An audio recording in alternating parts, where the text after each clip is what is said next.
Buenas tardes, una vez más me voy a dirigir a ustedes para realizar un ensayo audiovisual, esta vez sobre lo que es la formación del ensayo en Venezuela.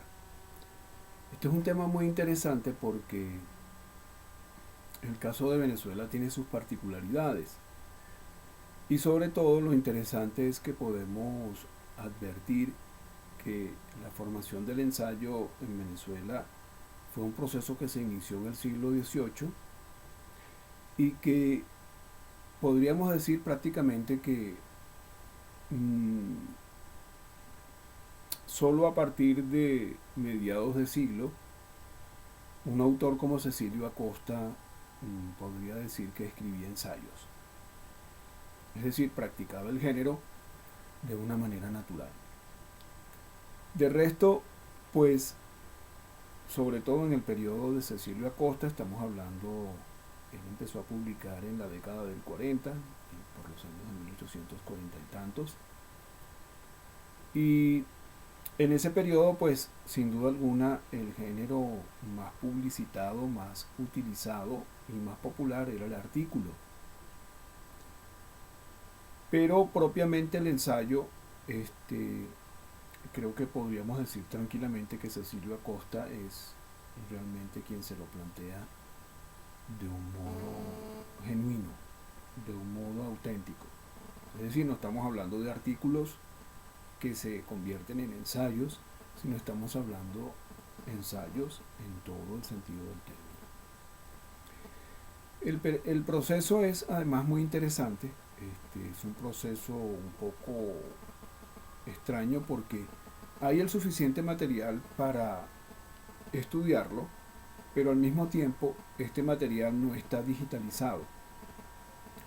Y por otro lado, no se observa en este proceso pues la formación del ensayo porque un poco los estudiosos venezolanos han vinculado el ensayo fundamentalmente a la crítica y evidentemente pues eh, quienes conocen el género ensayo saben que la crítica es un subtema dentro del género y por eso se usa la frase ensayo crítico para designar aquellos trabajos en donde se ejerce la crítica, mientras que el ensayo por sí mismo no necesariamente tiene que ser un ensayo literario.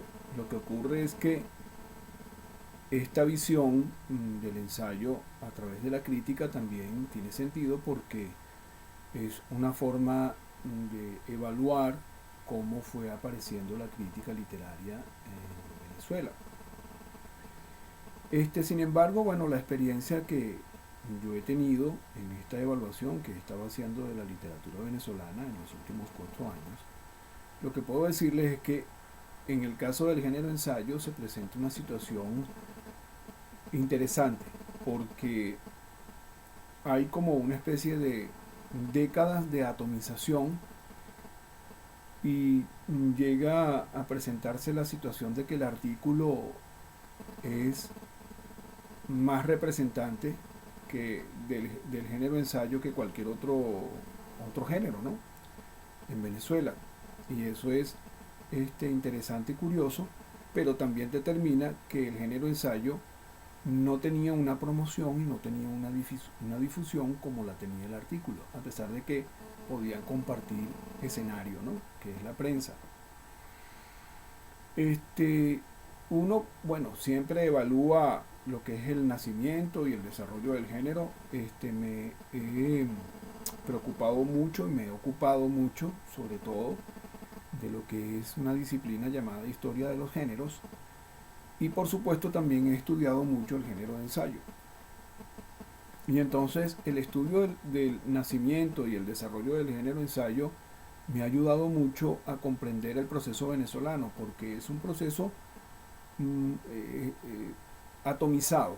Se podría decir que es bastante difícil que se vea una dirección eh, coherente y precisa de lo que era el género. Y digamos que prácticamente a partir de la década del 20, es decir, y específicamente en 1822-1823, podríamos decir que hay una obra que está plenamente desarrollando el género. Es decir, hay una obra que no es un artículo, que no es una crónica, que no es una epístola, sino que es un ensayo crítico. Y además de eso es un ensayo crítico del tema de la filología medieval. Eso quiere decir que prácticamente el inicio del ensayo en Venezuela es diferente al inicio del ensayo en Europa, porque en Europa el ensayo se inicia con un género informal. En Venezuela el ensayo se inicia con un género formal. Eso también explica el que muchos de nuestros críticos que han estudiado lo que es el origen y el desarrollo del ensayo venezolano hayan obviado este proceso de formación, que es el que yo estoy desarrollando, y que prácticamente se inicia con una epístola de Francisco de Miranda al rey de España, en donde por una serie de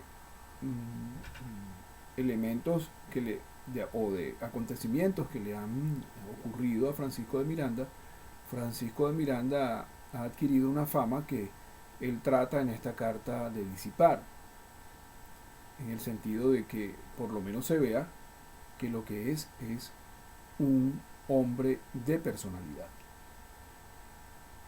Esta epístola es además una especie de crónica de la carrera militar de Francisco de Miranda y es al mismo tiempo también un informe de cómo acontecieron los hechos por los cuales se generaron comentarios en su contra. Esta carta, sin duda alguna, nosotros podemos tomarla como un fundamento del origen del ensayo en Venezuela. Y fíjense ustedes que lo que yo estoy haciendo es confirmar la regla. El ensayo, sin duda alguna, es una combinación de la epístola y el discurso. Bueno, aquí tenemos una epístola de Francisco de Miranda, que es un texto embrionario del ensayo en Venezuela. Y fíjense que esto ocurre en 1785 y 10 años después hay otra aparición importante, que es un informe que realiza Simón Rodríguez ante el Cabildo de Caracas por las escuelas primarias. Él hace un informe y una evaluación de estas escuelas y al mismo tiempo, pues, y allí es donde viene el valor que tiene este informe, él empieza a establecer ciertos conceptos educativos que los muestra como posibilidades de desarrollo para la educación en Venezuela. Este texto es de 1795 y a pesar que pues es un texto más esquemático, como es propiamente el estilo de Simón Rodríguez, es al mismo tiempo y sin duda un texto que también contribuye a lo que es la formación del ensayo en Venezuela. Igualmente está el discurso escrito por Juan Germán Rocio en 1811 en relación a la firma del Acta de la Independencia, que se dirige al rey de España también, y que es un discurso en donde se expone los principales conceptos jurídicos y políticos que se argumentan en favor de la autonomía y de la independencia. Este texto también de Juan Germán Rocio es un texto que es un embrión del ensayo en Venezuela, porque una vez más nos encontramos con una combinación entre discurso y uso de conceptos y desarrollo de conceptos que son, digamos, particulares del autor. Aquí hay un planteamiento, de hecho, de un grupo de independentistas. De hecho, Juan Germán Rocio recoge un pensamiento que es compartido por varios de nuestros próceres y que son intelectualmente, digamos, un aporte muy importante porque se nota que hubo muchos debates y hubo muchos análisis entre nuestros independentistas que facilitaron el que Juan Germán Rocio pudiese escribir un texto como este, que estaría prácticamente en el ámbito de lo jurídico o político.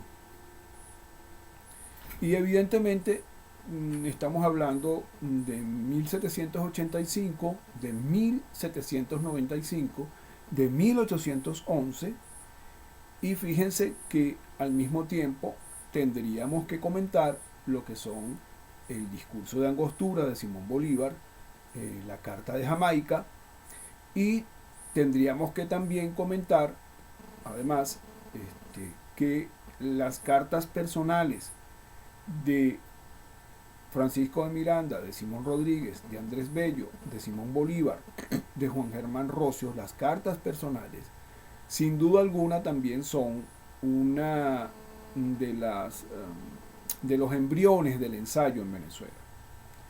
Ese material no está digitalizado. Es un material que hay que buscar en las bibliotecas. Evidentemente no tengo en este momento la disposición para hacer ese trabajo, pero evidentemente pues ese material no está digitalizado, lamento decirlo, y es una de las cosas que tenemos que solventar en nuestras instituciones, porque evidentemente necesitamos ese material digitalizado. Sin embargo, pues bueno, se consigue la Carta de Jamaica, se consigue el discurso de Angostura, que son textos políticos jurídicos que también tienen elementos del ensayo. Y esto es importante porque una de las características de cada uno de estos textos que hemos comentado, tanto de Francisco de Miranda, de Simón Rodríguez, de Juan Germán Rocio y de Simón Bolívar, son textos en los que encontramos conceptos y análisis que están siendo desarrollados de una manera direccional, de una manera direccionada, es decir, hay una interpretación en el manejo de estos conceptos y de esta idea y de estas ideas, y eso favorece enormemente el que estos textos tengan una carga significativa que los acerca al ensayo. Y fíjense que a pesar de que es atomizado, hay un fundamento en este proceso porque tú evalúas la calidad de la prosa, estamos hablando de prosa discursiva, y encontramos que hay mucha calidad en esta prosa. No estamos hablando de mala prosa, estamos hablando de buena prosa, de hecho, de muy buena prosa, tomando en cuenta los temas, que son fundamentalmente jurídicos, políticos y históricos. Sí, que son los tres temas, digamos, que van a dominar todo este periodo. Sin duda alguna que aquí es muy relevante entonces el texto escrito por Andrés Bello, que es un ensayo crítico sobre la historia de Carlomagno y de su príncipe Rolando, por un autor denominado Turpin. Este texto, que es un ensayo crítico filológico y de filología medieval, además es escrito en inglés, y fue escrito en inglés por Andrés Bello en Londres entre 1822 y 1823. Pero aquí tenemos, curiosamente, el primer ensayo literario, el primer ensayo crítico que publicó un venezolano que nosotros conozcamos. Y eso fue en 1822-1823. No sé si él lo publicó en esa fecha, no recuerdo cuándo lo publicó. Al parecer, él publicó ese material en la década de los 40, mucho tiempo después de haber sido escrito. Sin embargo, bueno, eso es algo que hay que verificar.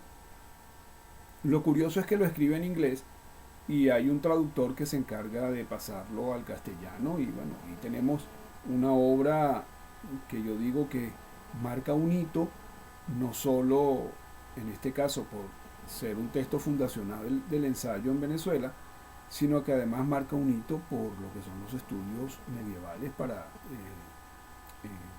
siglo XIX y el siglo XX, ¿no? Bien interesante este proceso. Y como ven, las sociedades americanas, que es un texto publicado en 1828 por Simón Rodríguez, viene a completar todo este cuadro, porque en las sociedades americanas sí hay ya definitivamente un planteamiento que es de Simón Rodríguez. Y con su eh, capacidad de estructuración, porque además hay que decirlo, Simón Rodríguez se adelantó al estructuralismo. Eh, Simón Rodríguez es un esquemático y es un experto en estructura. De hecho, eso lo ayudó mucho a hacer estos diseños que él planteó en su filosofía, porque le dio una sistematicidad y una estructura, digamos, fácil de captar, ¿no? Siempre con un sentido pedagógico en sus trabajos. Las sociedades americanas son un texto, sin duda alguna, de formación idiosincrática y de formación ideológica en términos de lo que significa la independencia y la autonomía. Fíjense, este concepto, esta idea, sigue siendo desarrollada por los autores venezolanos, y en este caso Simón Rodríguez lo hace con las sociedades americanas, en donde muestra una diversidad en un conjunto que pueden estructurarse como una región autónoma e independiente. Este es un planteamiento de 1828 que lo hacen los venezolanos, ya expuesto por todo este proceso que al mismo tiempo nos ayuda a ver la formación del ensayo, pero también nos muestra cómo se formó el pensamiento libertario venezolano y nos ayuda a comprender cómo este conjunto de textos tienen puntos en común, y uno de esos puntos en común es la visión de la autonomía y de la independencia, que les da como una columna vertebral a toda esta serie de obras que entre 1785 y 1828 conforman lo que yo llamaría la fundamentación del ensayo en Venezuela, ¿no? Y que pueden ver que hay elementos de la epístola, hay elementos del discurso, que son, digamos, los dos géneros más relevantes para la formación del género ensayo en su génesis, en su nacimiento. Y fíjense que en Venezuela, pues, el primer ensayo es un ensayo crítico y además está escrito en inglés, que eso es un tema interesante, que además tiene que ver con la difusión del ensayo, que por cierto las publicaciones británicas en esto fueron pioneras, ¿no? Que es un tema bien interesante a desarrollar con respecto al género de ensayo. Son esas cosas que te permiten profundizar en cómo se difundió el género en Europa.